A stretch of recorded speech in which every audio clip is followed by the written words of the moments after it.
জায়গির ব্যবস্থা ও তার সংকট। মুঘল সম্রাট ছিলেন সাম্রাজ্যের রাজস্বের একমাত্র দাবিদার। এই রাজস্বের অধিকার তিনি শাসক শ্রেণীর মধ্যে ভাগ করে দিতেন বা বরাদ দিতেন। সাম্রাজ্যের রাজস্বের 80% ছিল জায়গির, বাকি 20% খালিসা। খালিসা রাজস্ব সরাসরি রাজকোষে জমা হতো। যেসব এলাকার রাজস্ব সম্রাট বরাদ দিতেন সেগুলিকে বলা হয় জায়গির। যারা জায়গির পেত তারা জায়গিরদার। মুঘল সাম্রাজ্যের শাসক শ্রেণীর আয়ের প্রধান উৎস ছিল এই জায়গির। জায়গিরদাররা সাধারণত হতেন মনসবদার।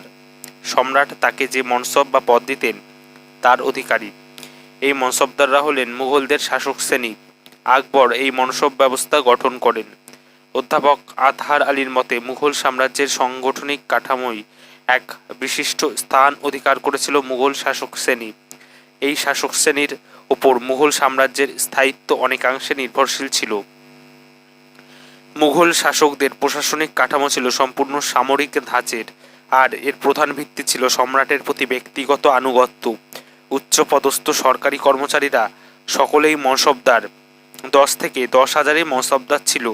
40 বা 50,000 সাম্মানিক মনসবদারের কথাও জানা যায়। মনসবদারদের সকলকে নিযুক্ত করতেন সম্রাট। প্রত্যেক মনসবদারকে কিছু সামরিক ও কিছু বেসামরিক দায়িত্ব পালন করতে হতো। প্রত্যেকের জন্য সম্রাট 2টি সংখ্যা ধার্য করে দেন, এর একটি জাট, অপরটি সওয়ার। এই 2টি সংখ্যা চিহ্নিত পদ সরকারি সংগঠনে তার অবস্থান নির্দিষ্ট করে দিত। জাট প্রত্যেক মনসবদারের ব্যক্তিগত পদমর্যাদার সূচক। এই সূচক অনুযায়ী তার বেতন নির্দিষ্ট হতো। আর সওয়ার পদ সূচিত করত তিনি কত সংখ্যক সৈন্য রক্ষণাবেক্ষণ করবেন। এই দ্বৈত পদের ভিত্তিতে মনসবদারদের পাওনাগণ্ডা হিসাব করা হতো। হিসাব পদ্ধতি ছিল অত্যন্ত জটিল। জাট পদ সূচিত করত তার ব্যক্তিগত বেতনের পরিমাণ, আর সওয়ার পদের সংখ্যা দিয়ে ঠিক হতো সৈন্য সামন্ত দেখাশোনার জন্য কি পরিমাণ অর্থ সরকারি কোষাগার থেকে পাবেন। মনসবদারদের বেতন ঠিক করার পর সমপরিমাণ রাজস্ব আদায় হয় এমন জায়গির তার জন্য নির্দিষ্ট হতো। কিছু মনসবদার রাজকোষ থেকে নগদে বেতন পেতেন, তারা হলেন নগদী। তবে বেশিরভাগ মনসবদার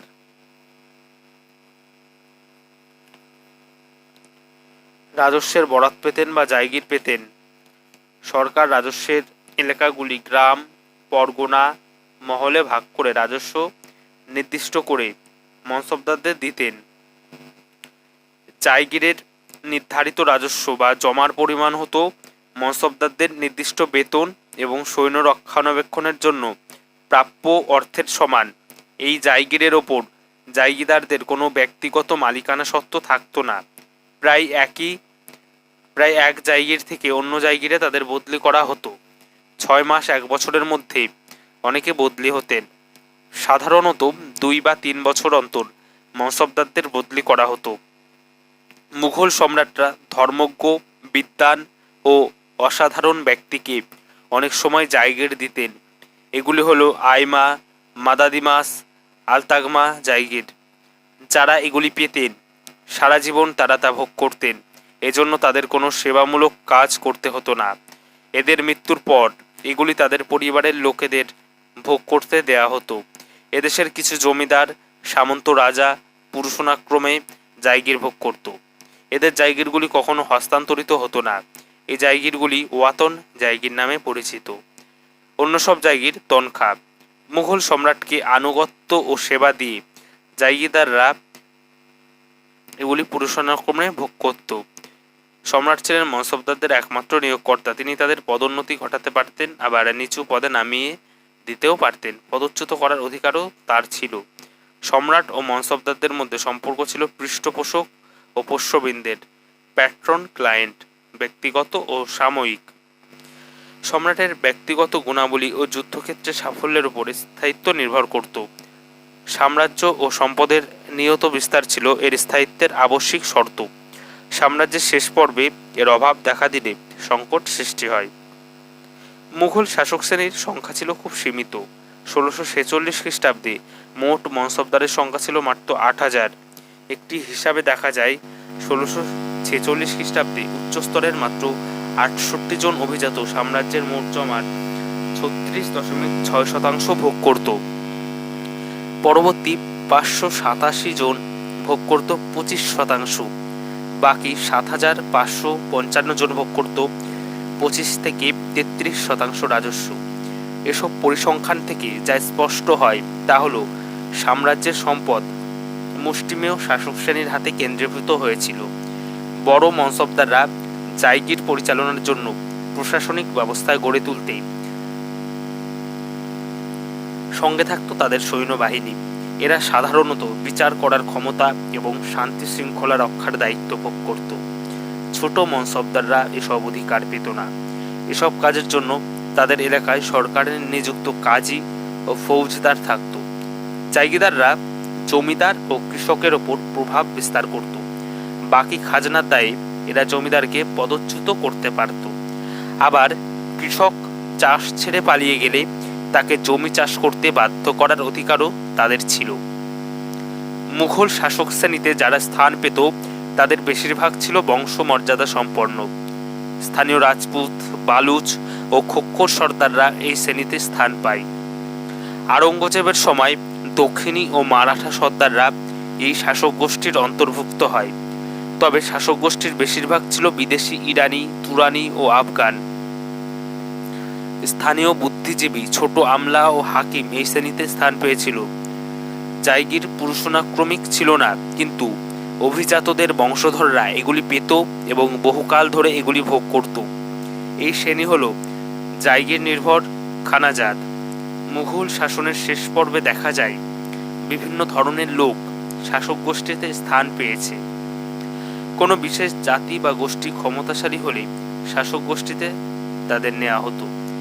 গোলকুন্ডা ও বিজাপুরের জয় করার পর আওরঙ্গজেব রাজনৈতিক উদ্দেশ্যে দক্ষিণী ও মারাঠাদের শাসক গোষ্ঠীতে স্থান দেন। শাসক শ্রেণীর মধ্যে বিভিন্ন সম্প্রদায় বা গোষ্ঠীর লোক থাকার জন্য সম্রাটদের পক্ষে ভারসাম্য বজায় রাখা সহজ হয়। তবে শাসক শ্রেণীর সম্প্রসারণের ফলে সবচেয়ে ক্ষতিগ্রস্ত হয় খানজাদরা বা বংশমর্যাদা সম্পন্ন উমরাহেরা। ওয়াতন ও তনখা মনসবদারের মধ্যে দ্বন্দ্ব শুরু হয়। ঐতিহাসিক কাফি খান এই খানজাদদের একজন। তিনি দুঃখ করে লিখেছেন যে পাই বাকি বন্টনযোগ্য জায়গিরের সংখ্যা এত কমে গেছে যে খানাজাদদের জায়গিরের জন্য 4 থেকে 5 বছর অপেক্ষা করতে হয়। মুঘল মনসবদাররা সাম্রাজ্যের মোট আয়ের 82% ভোগ করত। মুষ্টিমেয় রাজপুরুষদের হাতে সম্পদের এই প্রচণ্ড কেন্দ্রীকরণ মনসবদারদের মধ্যে দ্বন্দ্বকে তীব্রতর করে তুলেছিল। সপ্তদশ শতকের শেষ ও অষ্টাদশ শতকের গোড়ার দিকে মুঘল অভিজাত শ্রেণী যে অর্থনৈতিক ও সামাজিক সংকটের সম্মুখীন হয়েছিল তাকে বলা হয় জায়গিরদারি সংকট। এই সংকট মুঘল প্রশাসনিক ব্যবস্থা থেকে উদ্ভূত। মুঘল সরকার মনসবদারদের যে জায়গির দিত তা থেকে তাদের নির্দিষ্ট বেতন সংগ্রহ করা যেত না। হকিন্সকে যে জায়গির দেওয়া হয়েছিল তা থেকে তার অনুমোদিত বেতনের চেয়ে কম রাজস্ব আদায় হতো।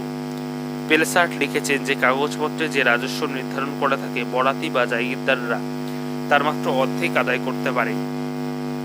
বিভিন্ন জায়গিরের দামের নির্ধারিত রাজস্ব ও আদায়ের মধ্যে ফারাক দূর করার জন্য শাহজাহানের আমলে ব্যবস্থা নেওয়া হয়। জায়গিরগুলির জমা ও ওয়াসিল আদায় অনুযায়ী 12 মাসি, 6 মাসি, 4 মাসি, 3 মাসি ইত্যাদি নামে চিহ্নিত করা হয়। মাসিক অনুপাতও ধার্য হয়ে যায়। স্বাভাবিক সময়ে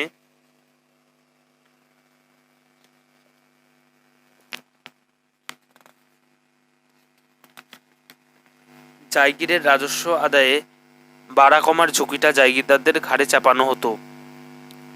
এজন্য জায়গিরদাররা নির্দিষ্ট জায়গির থেকে পুরো রাজস্ব আদায় করতে পারতেন না।